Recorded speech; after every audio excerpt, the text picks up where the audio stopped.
Noriu pasidžiaugti gerą, gražią iniciatyvą ir tuo įdirbiu, kuris yra pasiektas nuosekliu, kryptingu ir profesionaliu darbu, einant tą kryptį. Bet aš beveik nebejodamas galiu pasakyti, kad, galbūt galės greta esantis kolegos tą užginčyti, bet Klaipėda praktiškai de facto jau tikrai tapo kovinių sporto šakų sostinė, bent jau Lietuvoje tai tikrai.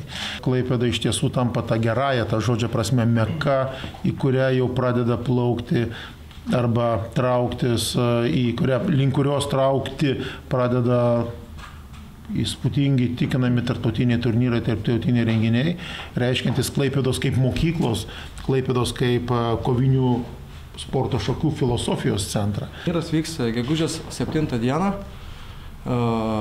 Klaipėdos buvusioj Neptūno salėj, Taikos prospekte 61. Laukiam 7 valstybių. Manau, dominuojančios šalis tai turėtų būti Pabaltijos šalis, tai Lenkija, Rusija, Latvija, kaimyninės šalis, Baltarusija. Laukiam, čia bus pagrindinės šalis, kurios turėtų sudaryti tą tikrąją didelę masę tų tikrųjų sportininkų. Visos kitos valstybės ten turėtų būti mažesnės delegacijos. Turim tokią žinią, kad pas mus planuoja atvažiuoti 11 sportininkų iš Indijos.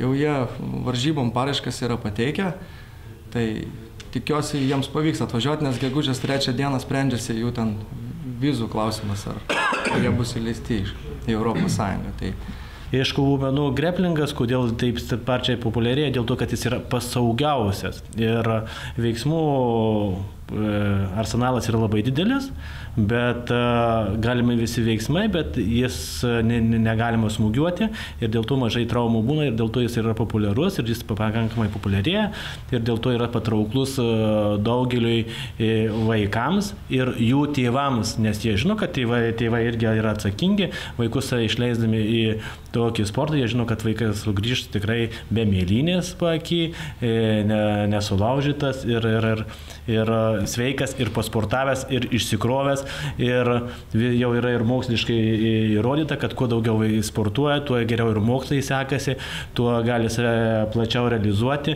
Tai bet kuris sportas, tik tai fizinis aktyvumas, tik judėjimas, tuo daugiau mes turėsim sveikų vaikų, tuo sveikesnė visuomenė, tuo mūsų Lietuvai bus geriau.